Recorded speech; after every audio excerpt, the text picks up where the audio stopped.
Libère le vrai toi. Je trouve que c'est un très beau titre pour cette vidéo.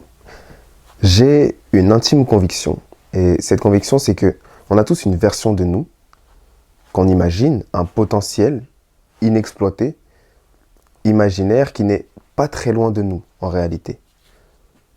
Ce potentiel, où est-ce qu'il se trouve?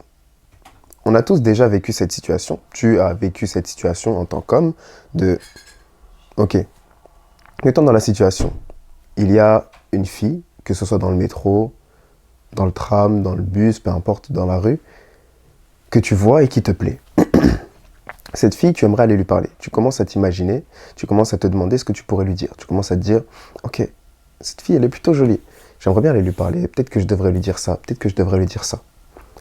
Peut-être que je devrais aller la voir de cette manière. Ok, si je vais la voir, qu'est-ce que je devrais lui dire?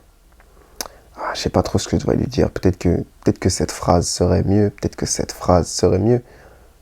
Et puis, peut-être qu'elle n'est pas vraiment dans le mood. Peut-être que c'est pas le moment pour elle. Peut-être que je vais la déranger en réalité. Peut-être qu'elle a l'habitude de côtoyer des personnes mieux que moi, des personnes plus riches. Donc en vrai, peut-être que ça servirait à rien. Et puis en réalité, j'ai pas forcément le temps de commencer une relation. J'ai pas le temps de parler aux filles. Franchement, j'ai trop de travail en ce moment. Donc c'est pas vraiment le meilleur moment pour moi en réalité. C'est pas le meilleur moment. Je pense que ça sert à rien en réalité. Et puis, tu la laisses partir. Tu la laisses partir en t'ayant donné une multitude de raisons qui font qu'en réalité, c'était pas forcément la meilleure idée d'aller lui parler. Et puis, quand tu la laisses partir, quand elle n'est plus dans ton champ de vision, toutes ces excuses disparaissent. Et à la place de ces excuses, tu rentres dans l'imaginaire. En te disant, en réalité, qu'est-ce que j'avais à perdre à aller lui parler? Peut-être que j'aurais pu aller lui dire ça, et que quand je lui aurais dit ça, elle aurait répondu comme ça. Elle m'aurait souri, elle aurait rigolé, et puis elle m'aurait trouvé sympa, et puis on aurait commencé à discuter, j'aurais dit ça, elle aurait répondu ça, on se serait renvoyé la balle, ça aurait été bien, ça aurait été drôle, on aurait vécu un bon moment, et puis je lui aurais demandé son numéro. Et puis elle m'aurait donné son numéro, et puis on aurait passé des heures en appel, et puis on se serait vu, on aurait fait un date, et puis on aurait peut-être commencé une relation, et puis peut-être qu'on se serait super bien entendu, et peut-être qu'on se correspondrait énormément, et peut-être même que ça aurait pu durer, peut-être que ça aurait pu créer quelque chose de beau, ou même de long. Et puis, à ce moment-là, tu rentres dans un imaginaire où il n'y a aucune hésitation, dans un imaginaire où tu ne te poses aucune question. La première phrase à laquelle tu penses, tu imagines une réponse directe, puis ta réponse, puis sa réponse, puis ta réponse. Et tu imagines toute une conversation comme ça que tu es capable d'imaginer de rien à tout. Le potentiel inexploité, il est là. Ça, c'est le vrai toi. Enfin, le vrai toi. C'est une version de toi qui est meilleure et que tu aimerais devenir, que tu aimerais incarner, mais que tu as peur d'incarner. De quoi est-ce que tu as peur? En réalité, il y a plusieurs peurs. Par exemple, la première peur que j'ai citée ici, c'est, par exemple, qu'est-ce que je devrais lui dire? Quelle phrase serait meilleure? Et en réalité, ces peurs ne viennent pas de nulle part. C'est vrai qu'il y a de redondances. On est beaucoup à avoir des peurs similaires, on est beaucoup à avoir les mêmes peurs, mais elles viennent très souvent d'événements précis. Ça peut venir d'observations que tu as eues quand tu étais enfant, quand tu étais petit. Ça peut venir d'événements qui se sont passés. Ça peut venir de comportements qu'avaient tes parents avec toi. Ça peut venir d'événements même un petit peu plus tard. Peut-être que tu as été harcelé au collège. Peut-être que tu as été harcelé dans ta vie. Peut-être que tu as eu des complexes. Peut-être que tu as dû cacher ces complexes d'une certaine manière. Peut-être qu'on t'a dit une certaine phrase quand tu étais petit et que à cause de cette phrase, tu as créé une croyance et que tu as fait perdurer cette croyance et que tu as créé des schémas de pensée, des systèmes qui étaient là pour te protéger. En réalité, il y a plusieurs versions de toi, il y a plusieurs toi. Il y a le toi actuel, celui qui vit actuellement, qui te fait avoir ton quotidien.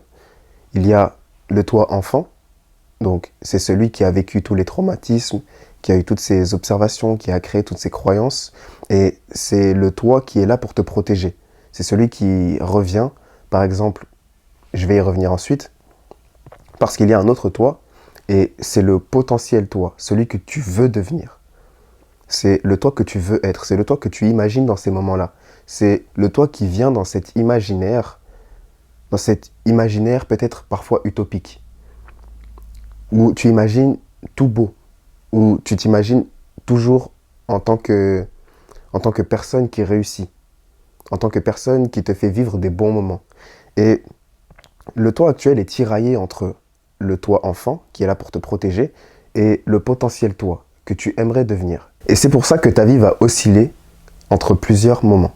Il y a ce moment où tu es extrêmement motivé, où tu visualises cette version de toi, tu te visualises en train de devenir cette version de toi, et donc tu vas mettre des actions en place.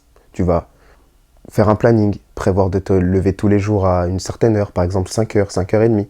Tu vas prévoir d'aller au sport tous les jours. Tu vas prévoir d'aller aborder des filles dans la rue. Tu vas prévoir plein d'actions qui visent à être cette version que tu veux devenir. Tu vas être motivé pendant une certaine période. Ça dépend des gens. Peut-être que tu vas être motivé 1 semaine, 2 semaines, 3 semaines. Ça va dépendre des gens. Mais ensuite, il y a cet ancien toi, ce toi enfant qui est là pour te protéger et qui a créé des habitudes et des schémas de pensée qui va ressurgir. Et c'est là où tu vas procrastiner. Tu ne vas pas respecter ton planning.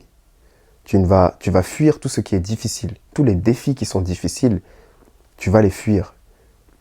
Et cet ancien toi qui est en train de te protéger va faire ressurgir toutes les habitudes, ce que tu appelles les mauvaises habitudes, parce que c'est les habitudes d'une version de toi que tu ne veux pas être.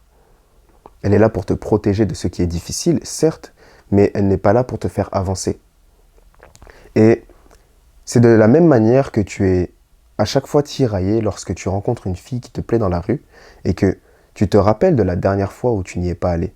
Tu te rappelles de ce que ça t'a fait, tu te rappelles d'avoir été déçu. Tu ne l'oublies pas à chaque fois. Et donc, cette fois-là, tu te dis que tu vas braver cette peur. Tu te dis que tu vas le faire et tu imagines un tas de choses, tu imagines peut-être des phrases à dire, tu imagines que tu vas y aller et puis tu n'y vas pas. Parce que tu recommences à imaginer toutes ces peurs, toutes les choses qui pourraient t'arriver, tu recommences à te donner des excuses et ton ancien schéma de pensée refait surface. Et à ce moment-là, tu n'y vas pas. Et d'une manière cyclique, à chaque fois, il se passe la même chose. Et à chaque fois, tu te déçois. Et ta seule manière de te libérer, de te soigner de ce tiraillement constant, c'est de te confronter aux autres, de te confronter aux femmes, de te confronter à ce qui te fait peur, au fait d'aborder, au fait de tenter de dire une certaine phrase, à un certain moment. C'est ça qui te permet de te connaître toi-même, non seulement parce que tu te rends compte que ces peurs que tu avais, que ces schémas de pensée que tu avais, que ces excuses que tu te donnais, tout ça, tu te rends compte que c'était stupide, parce que non seulement ça ne te menait rien, mais en plus de ça, c'était irrationnel. Oui, parce que la peur de ne pas savoir quoi dire, c'est une peur irrationnelle. La peur d'être gênant, c'est une peur irrationnelle. Toutes ces peurs, ce sont des peurs irrationnelles. Mais en plus de ça, tu te rends compte que cet imaginaire, tu peux t'en rapprocher. Et pas si difficilement que ça. C'est-à-dire que tu abordes une fille, pour la première fois par exemple, tu te rends compte que ça se passe pas si mal, tu te rends compte que tu peux prendre un numéro, tu te rends compte que tu peux faire rire une femme que tu ne connaissais pas, et tu te rends compte de certaines choses. Tu te rends compte d'une version de toi que tu peux devenir, que tu imaginais, et dont tu te rapproches. Tu te rends compte par exemple que tu avais beaucoup plus de peur qu'il n'y a de mal. C'est là que vient l'expression plus de peur que de mal. Tu te rends compte par exemple que tu te souciais du regard des autres alors que pendant que tu y étais, tu ne te souciais pas du tout du regard des autres. Qu'il y en ait eu ou pas, tu ne le sais même pas parce que tu étais concentré sur la personne qu'il y a en face de toi.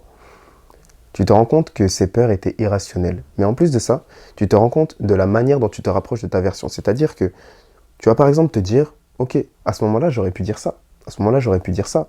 Mais toutes ces choses que tu imagines, que tu aurais pu dire par exemple, des comportements que tu aurais pu avoir, la manière dont tu as utilisé ta voix, la manière dont tu l'as fait rire, toutes ces choses que tu imagines, ce ne sont jamais des choses qui sont extrêmement éloignées de toi. Ce sont des choses que tu sais possibles pour toi. Ce ne sont pas des choses éloignées. Les phrases que tu aurais pu dire, la manière dont tu aurais pu dégager une certaine chose, la manière dont tu aurais pu utiliser ta voix, la manière dont tu l'imagines, c'est simplement une version de toi. Elle n'est pas loin. Et tu aurais pu le faire, tu aurais voulu le faire, Et tu sais que la prochaine fois, il est possible pour toi de le faire.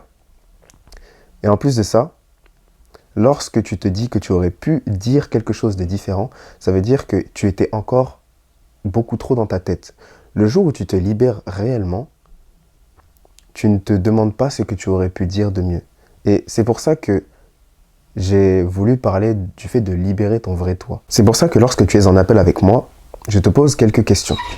Des questions qui visent, oui, à savoir tes objectifs, à savoir ce que tu veux faire, à savoir ce que tu veux réussir à faire, mais pas seulement. Ça vise surtout, il faut savoir que moi, de mon côté, j'ai toujours eu un profil analytique, très logique, et une certaine empathie aussi. Et donc, je me sers de ça pour pouvoir pointer du doigt des éléments clés de ton discours. Des éléments clés de ton discours parce qu'on ne s'en rend pas compte, mais lorsqu'on parle, on donne des informations plus importantes que ce dont on a l'impression. Et en pointant ces éléments clés de ton discours, c'est de cette manière qu'on va être capable de comprendre vraiment profondément la manière dont tu réfléchis, les peurs et les schémas de pensée que tu as créés. Et c'est là-dessus qu'on travaille pendant un accompagnement avec moi. Donc, si jamais tu veux travailler sur tes compétences sociales, si jamais tu veux travailler sur tes compétences en relation, si jamais tu veux travailler sur tout ça, envoie-moi un message sur Instagram, réserve un appel avec moi, c'est totalement gratuit. C'est vraiment un premier appel où on apprend à se connaître, t'apprends à me connaître aussi, j'apprends à te connaître, on voit ensemble qu'est-ce qui va pas, pourquoi est-ce que tu es là, et ensuite peut-être qu'on voit si on peut travailler ensemble. En attendant, prends soin de toi.